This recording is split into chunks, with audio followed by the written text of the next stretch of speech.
es el que nos da vida en el Espíritu. Y por Él existimos en el Espíritu, adoramos en el Espíritu, fructificamos en el Espíritu, en Él subsistimos, en Él estamos, Él es el que nos sostiene. Entonces, también es Dios, también hay que adorarlo, pues. Amén. Porque uno es por la vida del cuerpo, pero el otro nos da vida en el Espíritu. Aleluya. Nuestro espíritu estaba muerto a causa del pecado, pero todavía seguimos vivos. Amén. ¿Y quién sostiene nuestra vida física? No es el Hijo, es el Padre.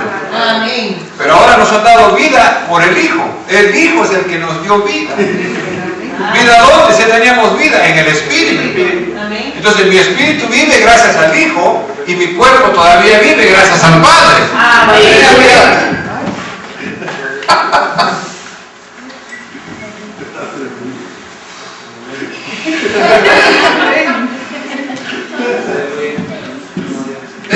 No es fácil, pues.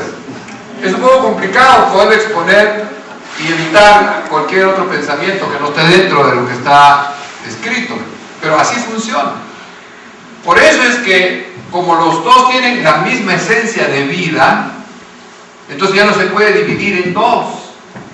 Ese es como meter un balde, sacar agua del mar y decir, ahora son dos aguas. Es una misma agua. Uno en la tierra, otro en el balde, pero el agua es la misma agua. Y esa agua se convierte en hielo.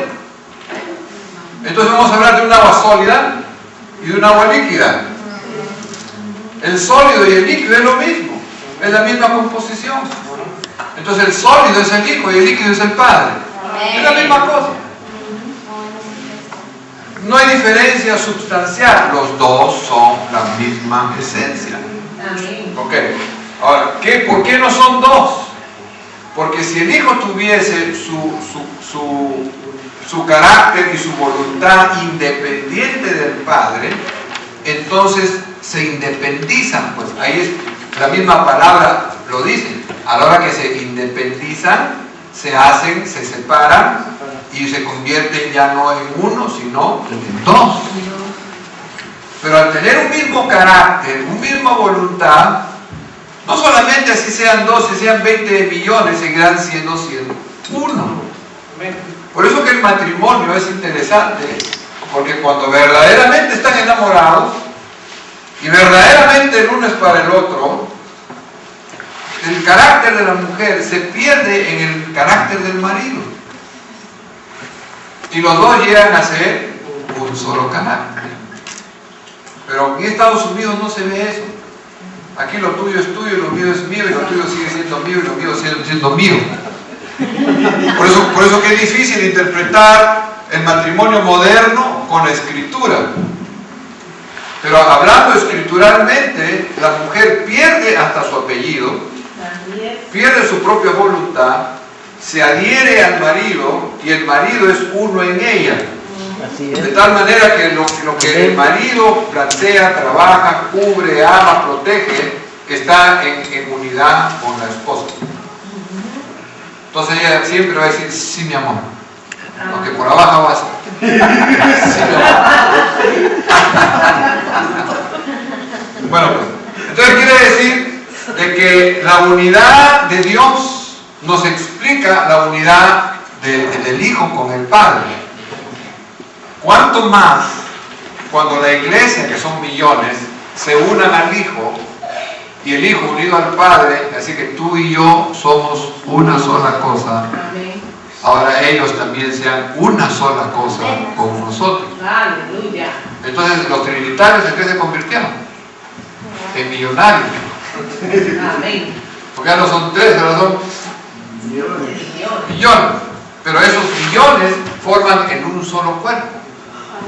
Y ese un solo cuerpo es la imagen del Dios invisible. Y esa imagen invisible se sostiene en su propia vida que Dios le ha dado. Amén. Entonces no hay varios, es uno solo. Así que es erróneo que nos digan a nosotros que somos trinitarios. Nosotros no somos trinitarios. Yo no soy trinitario, si usted se siente así, gloria a Dios. Pero yo no me siento trinitario. Porque la palabra trinitario no está enseñando lo que estamos hablando ahora. Ahí es donde viene la confusión. el Dios trino. No es un Dios trino. No es que habla así. Porque eso se presta pues a una interpretación equivocada.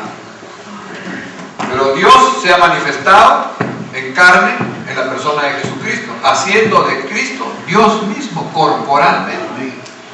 O sea, mire que extraño, el Dios Espíritu nos da vida en el cuerpo y el Dios corpóreo nos da vida en el Espíritu.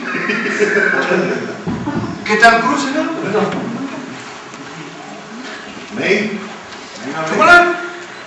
Por el Dios Espíritu tenemos vida en el cuerpo, y por el Dios carne o por el Dios físico tenemos vida en el Espíritu.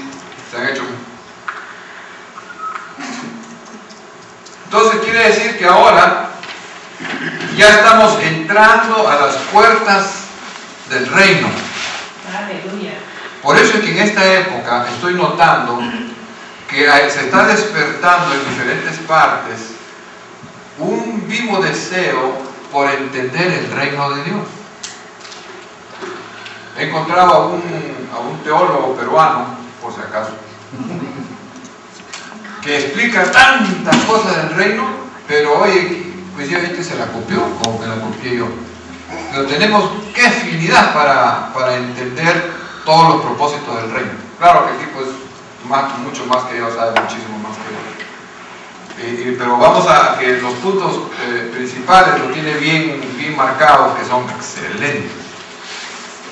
Digo yo, creo que es necesario que los ministros tengamos la tarea de dar a conocer a su congregación la importancia de saber el reino. Amén. Y las cosas que nos evitan entrar al reino. Porque no tenemos el problema ya de que no conocemos a Dios y que estamos perdidos. Nosotros ya conocemos a Dios habiendo aceptado a Jesucristo y su Espíritu que está en nosotros. Bueno, ¿y ahora qué más falta?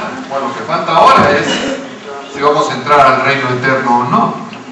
Entonces hay una larga lista de los que no van a entrar al reino. No está hablando del mundano, ese de una vez ya se perdió. Está hablando de los que pretenden ser salvos, si van a entrar al reino. Entonces la preocupación como pastor es, hermanos, yo quiero que ustedes reaccionen, no quiero que ninguno de ustedes se quede afuera del reino. Así que no vendan papas ni anden vendiendo sopas allá afuera. Vayan más bien preparándose para entrar al reino de Dios, que no es comida ni bebida, sino justicia, verdad y santidad. Amén. La gente cree que porque va a la iglesia y diezma y ofrenda y viene a los cultos, ya está cumpliendo con su vida espiritual. Está cumpliendo con las rutinas de la comunión de la iglesia. Pero eso no es el principio espiritual. El principio espiritual es tu estilo nuevo de vida en Cristo. Amén. Ese es el que va a marcar la diferencia.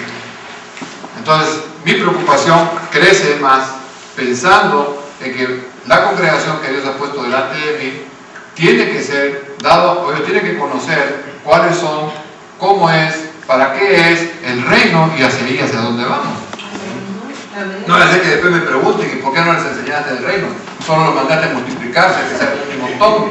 Ahí tienes una iglesia de medio millón y ninguno va a entrar al reino. Santo Dios. No, prefiero que vean las 20, pero que los 20 entren al reino.